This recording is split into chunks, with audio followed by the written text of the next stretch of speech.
जय सिया राम। जब श्री रामचंद्र अपने छोटे भाई लखन जी के साथ जनकपुर के गलियों में घूम रहे थे नगर देखने की ललसा से, तो कुछ सखियां वहां पे आपस में बात कर रही थी। सुनो, हमको इनके दर्शन दुर्लभ है। यह संयोग तभी हो सकता है जब हमारे पूर्व जन्मों के बहुत पुण्य हो। तब दूसरी सखी ने कहा, हे सखी, तुमने बहुत अच्छा कहा। इस विवाह से सभी का परम हित है। किसी ने कहा, शंकर जी का धनुष कठोर है और ये सांवले राजकुमार कोमल शरीर के बालक है।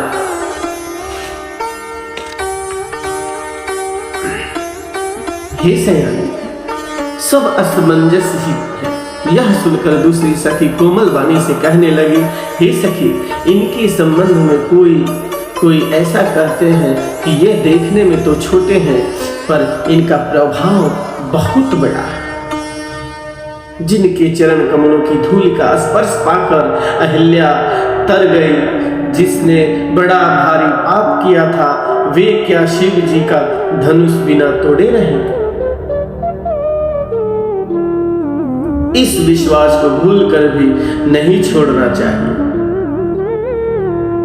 जिस ब्राह्मण ने सीता को संवार कर बड़ी चतुराई रचा है, जिस ब्रह्मा जी ने सीता जी को संवार कर बड़ी ही चतुराई रचा है, उसी ने विचार कर सांवला वर भी रच रखा। उसके ये वचन सुनकर यह हर्षित हुई और कोमल वाणी से कहने लगी, ऐसा ही हो। सुंदर मुख और सुंदर नेत्रों वाली स्त्रियां समूह की समूह हृदय में हर्षित होकर फूल बरसा रही है।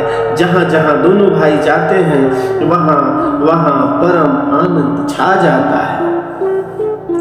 दोनों भाई नगर के पूरब और की तरफ गए, जहां धनुष यज्ञ के लिए रंगभूमि बनाई गई थी। बहुत लंबा चौड़ा सुंदर ढाला हुआ पक्का आंगन था, जिस पर सुंदर और निर्मल वेदी सजाई गई थी। चारों ओर सोने के बड़े बड़े मंच बने थे, जिस पर राजा लोग बैठेंगे।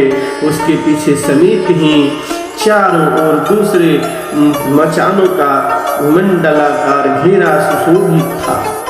वह कुछ ऊंचा था और सब प्रकार सुंदर था।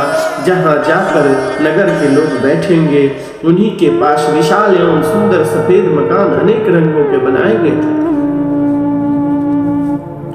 जहां अपने अपने कुल के अनुसार सब स्त्रियां यथा योग्य जिसको जहां बैठना उचित है बैठकर देखेंगी। नगर के बालक कोमल वचन कहकर आदर पूर्वक प्रभु श्री राम जी को यज्ञशाला की रचना दिखा रहे हैं।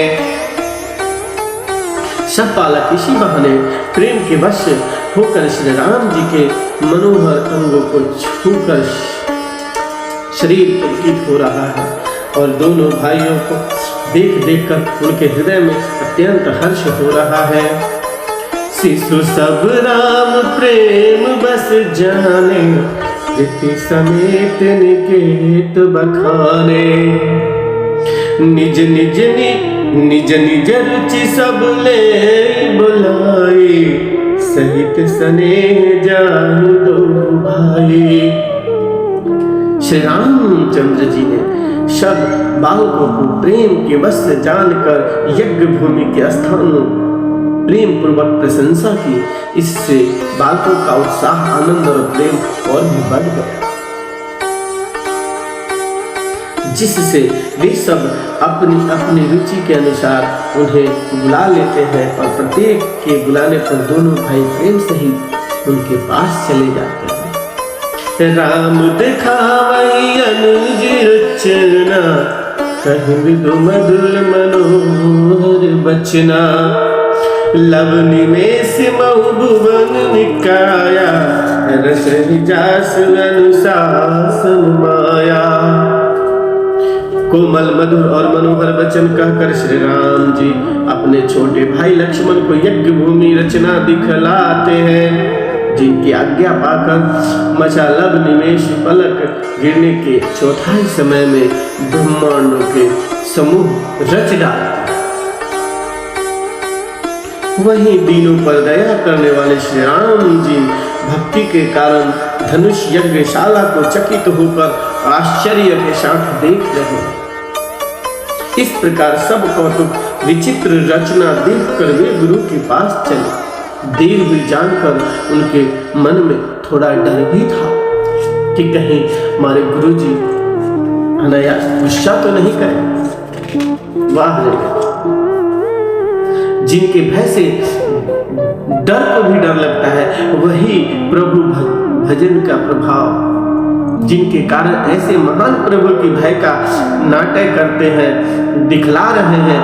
उन्होंने कोमल मधुर और सुंदर बातें कहकर बालकों को जबरदस्ती विदा किया। फिर भय, प्रेम, विनय और बड़े संकोच के साथ दोनों भाई गुरु के चरण कमलों में सिर नवाकर आज्ञा पाकर बैठे। रात्रि का प्रवेश होते ही संध्या के समय मुनि ने आज्ञा दी। तब सबने संध्या वंदन किया। फिर प्राचीन कथाएं तथा इतिहास कहते कहते सुंदर रात्रि दोपहर बीत गई। तब श्रेष्ठ मुनि जाकर शयन किया। दोनों भाई उनके चरण दबाने लगे, जिनके चरण कमलों के दर्शन एवं स्पर्श के लिए वैराग्यवान पुरुष ही भांति भांति के जप और योग करते हैं। तेउ दो बंधु प्रेम जन जीते, गुरुपद कमल पलोटक पीते। बार बार मुनि आज्ञा दीनी, रघुबर जाय शयन तब कीन्ही। वे ही दोनों भाई मानो प्रेम से जीते हुए प्रेम पूर्वक गुरु जी के चरण कमलों को दबा रहे हैं। मुनि ने बार बार आज्ञा दी। तब श्री रघुनाथ जी ने जाकर शयन किया। श्री राम जी के चरणों हृदय से लगाकर भय और प्रेम सहित परम सुख का अनुभव करते हुए लक्ष्मण जी उनके चरणों को दबा रहे हैं। प्रभु श्री राम जी ने बार बार कहा, हे तात अब सो जाओ। तब वे उन चरण कमलों को हृदय में धरकर लेट गए। रात बीतने पर मुर्गी का शब्द कानों से सुनकर लक्ष्मण जी उठे। जगत के स्वामी सुजान श्री राम जी भी गुरु से पहले ही जग गए। सकल सोच कर जाई नहाए, नित्य विवाही मुनि सिलाए। समय जान गुरु आय सुपाई, लेन प्रसून चले दो भाई। सब शौच क्रिया करके वे जाकर नहाए। फिर संध्या अग्निहोत्रादि नित्य कर्म समाप्त करके उन्होंने मुनि को मस्तक नवाया, प्रणाम किया। पूजा का समय जानकर गुरु जी की आज्ञा पाकर दोनों भाई फूल लेने चले। भूख बाग बर देखे जाई, जह बसंत ऋतु रही लो भाई। लाग बिटप मनोहर नाना, बरन बरन बर बेली बिताना। उन्होंने जाकर राजा का सुंदर बाग देखा, जहां बसंत ऋतु लुभाकर मन को लुभाने वाली अनेक वृक्ष लगे थे। रंग बिरंगी उत्तम लताओं के मंडप छाए। नव पल्लव फल सुमन सुहाए, निज संपत्ति सुर रुख लजाए। चातक कोकिल कीर चकोरा, पूजत बिहग नटत कल मोरा। नए पत्तों, फलों और फूलों से युक्त सुंदर वृक्ष अपनी संपत्ति से कल्प वृक्ष को भी लजा रहे थे। पपीहे, कोयल, तोते, चकोर आदि सभी मीठी बोली बोल रहे थे और मोर सुंदर नृत्य कर रहे थे। बाग के बीचों बीच सुहावना सरोवर सुशोभित था, जिसमें मणियों की सीढ़ियां विचित्र ढंग से बनी हैं।